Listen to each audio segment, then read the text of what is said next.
दो चीज़ें और हैं, मैं बता दूं, उनके नाम में वो दो चीज़ें हैं। वो है लव भूषण, मतलब उनके पास प्रेम भी है और वो प्रेम के जरिए उन्होंने भूषण भी हासिल किया है। तो लव भूषण जी, बहुत बहुत स्वागत है आपका। बहुत स्वागत। जी, राधे राधे। राधे राधे।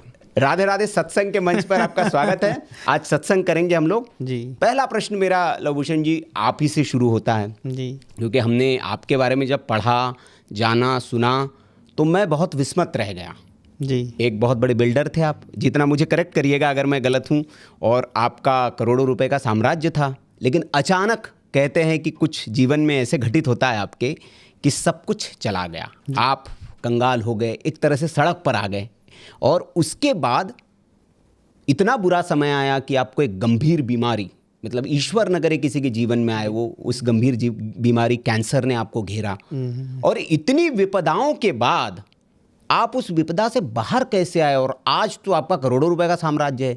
ये चमत्कार कैसे हुआ आपके जीवन में, थोड़ा दर्शकों को बता दीजिए ताकि दर्शक भी जो है वो आपकी कहानी से प्रेरणा ले और समझ सके। वाह, पहले तो मैं आपसे, आपकी एनर्जी से बहुत प्रभावित हूँ। बहुत अच्छा, और आप बहुत एनर्जी से बोलते हैं। आभार। भगवान हमेशा आप पर, माता रानी, माँ कामाख्या, माँ बंगलामुखी, माँ काली, आपके ऊपर ये कृपा, आप दोनों पर ये कृपा हमेशा बनाए रखे। देखिए, मैंने इसको समझने की कोशिश की। देखिए, हमारे बात करते हैं कि हम हमेशा उसी को पे जाना चाहते हैं जो परखा होता है जी, जिसने अपने आप को पहले का अपना लोहा मनवाया होता है। एस्ट्रोलॉजी में जैसे आपने कहा कि समय आया जहाँ सब कुछ बर्बाद हो गया, कंगाल हो गया। आप मानेंगे नहीं कि मैं अपने घर के बाहर लोक लगा के अंदर बैठा होता था कि कोई आए पैसे मांगने वाला तो उसको लगे ही तो घर पे ही नहीं है। और जब दोस्त हालत ख़राब होती है ना, जब आप लोन में होते हैं, जब आप कर्जे में होते हैं, तो सबसे बड़े दुश्मन दुनिया नहीं, आपके अपने होते हैं। और तब आपको ऐसा लगता है कि अब जीना नहीं है।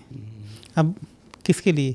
यदि मैं भी आपको बता रहा हूँ कि मेरे उस समय 2 बच्चे छोटे छोटे थे, और उसमें एक बच्चा मेरा स्पेशल चाइल्ड है, भगवान ने मुझे गिफ्ट के रूप में दिया, मैंने उसकी बहुत सेवा की। यदि वो स्पेशल चाइल्ड मेरी ज़िंदगी में नहीं होता तो मैं आज अपनी ज़िंदगी को ख़त्म कर चुका होता। तो लोग ऐसे ताने मारते हैं दोस्त कि उससे आदमी कहता है कि इससे अच्छा तो मुझे पैसा ना ही देता, मैं एक आम आदमी ही रहता है। तो मैं हमेशा अपनी लाइफ में ये कहता हूँ कि पैसे एस्ट्रोलॉजर की ज़्यादा ज़रूरत एक आम आदमी को नहीं, आज एक पैसे वाले को है। एक अमीर आदमी को ज़्यादा ज़रूरत है कि वो अपना स्टैंडर्ड, वो अपना स्टेटस कैसे मेंटेन करके रखे। वो पहले से उसे पता होना, वो दिन ना, हे भगवान ऊपर वाले से मैं रिक्वेस्ट करे कि हे भगवान वो दिन मुझे ना दिखाना, वो मत दिखाना कि जब मुझे जिल्लत का सामना करना पड़े। मैं जहाँ हूँ आगे बढ़ाना, नहीं बढ़ाना तेरी मर्जी है, लेकिन कभी इससे नीचे मत लेकर आना। तो मैं हमेशा यही बात सोचता था। तब मुझे, जिसे कहते हैं ना कि आवश्यकता आविष्कार की जननी है, चीज़ें, आदमी किसी चीज़ में क्यों जाता है, मुझे क्या जरूरत है, मैं तो भाई काश अग्रवाल हूँ। एस्ट्रोलॉजी मेरे परिवार में पुश्तों तक कोई नहीं जानता है, सरोकारी नहीं है कोई आसपास। कोई हम सिर्फ बनिया लोग एस्ट्रोलॉजर के पास तभी जाते थे जब मुहूर्त निकालना होता है या कोई दुकान खोलनी होती है। और जब भी पंडित ये कहता था कि अरे भैया परसों का मुहूर्त नहीं है, उसे बोलते पकड़ 1100 रुपये और परसों का मुहूर्त निकाल। बहुत बढ़िया, बहुत बढ़िया, बहुत सही भैया, शनि को तू मना। और हमारी वो कहता था दे दिए पैसे, हमने तो तू दे दे। और वो भी कहता था ठीक है जी, मैं शनि महाराज जी को अपने आप दराबू करते को अपने आप देख लूँगा और आपका ये मुहूर्त हो जाएगा। कभी सोचा ही नहीं था कि ये मेरा पैशन है, ये मेरा प्रोफेशन बन जाएगा। आज मैं आपको एक बात बताता हूँ दोस्त जी, एस्ट्रोलॉजी मैं इसलिए नहीं कर रहा कि मुझे इससे पैसा कमाना है। आज एस्ट्रोलॉजी मेरे ब्लड के अंदर है। आज मुझे कहीं से आप काट के भी देखेंगे ना तो आपको मेरा खून के अंदर एस्ट्रोलॉजी दिखेगी, प्रोफेशन, पैशन दिखेगा। और मैं कभी कभी एक बात आपको बताना चाहूँगा। मैं अक्सर सुनता हूँ कि इतने सारे प्यार करने वाले हुए तो लैला मजनू का ही नाम क्यों हुआ? ऐसे कोई आज भारत में इतने लोग हैं, टाटा का, अंबानी का नाम ही क्यों हुआ? अंबानी का नाम क्यों हुआ? क्योंकि वो पागल हैं, उनके पीछे पैशन है। आज मेरे घर वाले, जब मैं एस्ट्रोलॉजी सीख रहा था, जब मैं एस्ट्रोलॉजी पढ़ रहा था, तो मेरी माँ और मेरी वाइफ पता क्या कहते थे कि आप पागल हो गए हो। मेरा बच्चे मुझे पता है क्या बोलते थे कि आप पागल हो गए हो। 3-3 बजे तक 4-4 बजे तक मैं पढ़ के एस्ट्रोलॉजी की किताबें पढ़ रहा हूँ। सुबह 6 बजे उठ रहा हूँ, एस्ट्रोलॉजी की किताबें पढ़ रहा हूँ। गुरु के पास जा रहा हूँ, 5-5, 7-7 दिन, 10-10, 15-15 दिन घर पे नहीं आ रहा हूँ।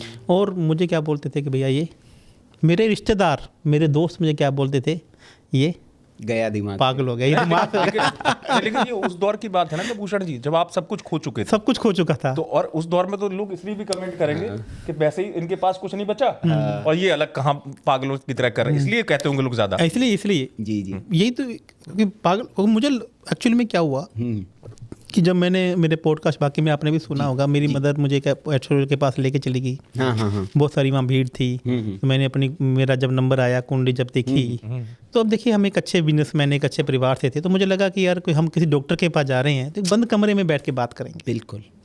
भी मैं आज अपनी समस्या मैं ऐसे पब्लिकली थोड़ी बता दूंगा। और आप देखिए ना, आपके दिल्ली में भी बहुत सारे एस्ट्रोलॉजर ऐसे हैं जो पब्लिकली 2 मिनट ही सामने वाले को समय देते हैं। मैं किसी का नाम नहीं लूँगा, ठीक है। तो ऐसा लगता है कि यार ये आदमी से हक्का बक्का सा रह गया जाता है कि यार मैं अपने दिल की बात अपने डॉक्टर से कह ही नहीं पा रहा हूँ, कोई मेरी सुनने वाली नहीं है। हाँ, सही बात है। अरे 2 मिनट के अंदर आप मैं क्या अपनी बात बताऊँगा और क्या ये मुझे मेरी समस्या का हल बता देगा। तो ये दिल में क्या हुआ, एक परेशानी हुई।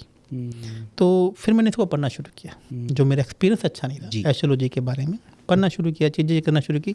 तो मुझे समझ में आई कि साइंस तो है, लेकिन भारत के अंदर जो ये लोग एस्ट्रोलॉजी में के प्रोफेशन में हैं, हो सकता है कि वो उतने ढंग से ही बात को बता नहीं पा रहे हों जितना इसी के पीछे साइंस लिखा हुआ है। आज मैं आपसे पूछना चाहता हूँ दोस्त, आप मुझे एक बात बताइए कि भारत के अंदर, विश्व के अंदर सबसे बड़ा एस्ट्रोलॉजर कौन है जिस पे आप विश्वास करते हैं?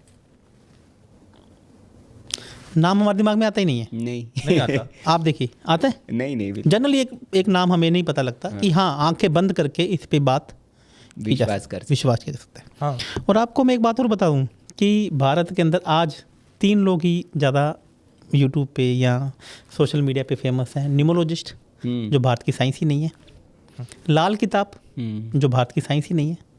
हाँ, देखो ना, भारत आपके दिल्ली में मैक्सिमम एस्ट्रोलॉजर लाल किताब से एस्ट्रोलॉजी करते हैं, उपाय बताए जा रहे हैं, जबकि लाल किताब भारत के ऋषि के द्वारा लिखी नहीं गई। ये तो 1941 में रूपचंद शास्त्री जी के द्वारा लिखी गई थी। और लाल किताब में क्या क्या बात मानी गई है? ना मैं नक्षत्र को मानूँ, ना मैं राशि को मानूँ, ना मैं किसी चीज़ को मानूँ। तो किसी चीज़ को मान रहे हैं आप? कौन सी लाल किताब? आप लाल किताब वाले से पूछ के बताओ ना कि आपकी राशि क्या है। राशि तो वही होगी ना जहाँ चंद्रमा बैठा है। जिस नक्षत्र में चंद्रमा बैठा वही आपका नक्षत्र का स्वामी होगा। लाल किताब तो कहते हैं कि भैया लगन को एक मानूं और मैं बाकी।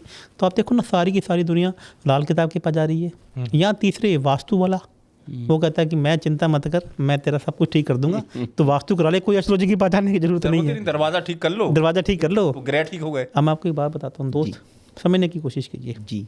आपको पता है कि जो कुंडली है ये चंद्रमा ग्रह पे आधारित है, और जो वास्तु है ये सूर्य ग्रह पे आधारित है। चंद्रमा कुंडली के बेसिक्स अलग से हैं और वास्तु के बेसिक अलग से। आपको एग्जांपल से बताता हूँ जी। हमारा जो शरीर है कितने तत्वों से मिलकर बना हुआ है? 5 तत्वों से। पृथ्वी कितने तत्वों से मिलकर बनी हुई है? 5 तत्वों से। कोई भी चीज़, आप मोबाइल ले लो, कोई भी ले लो, ये 5 तत्वों में मिली है। लेकिन हर चीज़ जो बनी है उसमें एक तत्व की प्रधानता है, बाकी चारों तत्व उसमें उसी प्रकार से विद्यमान है जैसे बनेंगे। अब हमारा जो शरीर है इसमें 70% पानी है, जल तत्व है। पृथ्वी में 70% जल तत्व है। तो हमारे ऋषियों ने क्या माना कि जब कुंडली बने तो सबसे ज़्यादा चंद्रमा का प्रभाव एक पृथ्वी पे रहने वाले इंसान के ऊपर पड़ता है। हमारे दिमाग में 90% पानी है, तो इसलिए उन्होंने कुंडली में चंद्रमा ग्रह को आधार माना। तो इसलिए तो चंद्रमा जिस राशि में बैठा होता है वही आपकी राशि होती है। चंद्रमा जिसकी राशि के नक्षत्र में बैठा होता है वह आपका नक्षत्र स्वामी होता है। और वास्तु किस पे आधारित है दोस्त? वास्तु आप घर जल में बनाएंगे या जमीन में बनाते हैं? जमीन पे बनेगा। तो यानी कि वहाँ पे 70% पृथ्वी तत्व आएगा, वहाँ तो जल तत्व 30% भी नहीं है, क्योंकि 30% में चारों तत्व आ गए।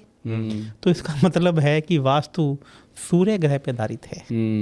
उसमें जल तत्व तो बहुत कम है ना, पृथ्वी तत्व ज़्यादा है। तो इसलिए वास्तु और एस्ट्रोलॉजी लिखी हमारी ऋषियों के द्वारा है, दोनों ही जरूरी है।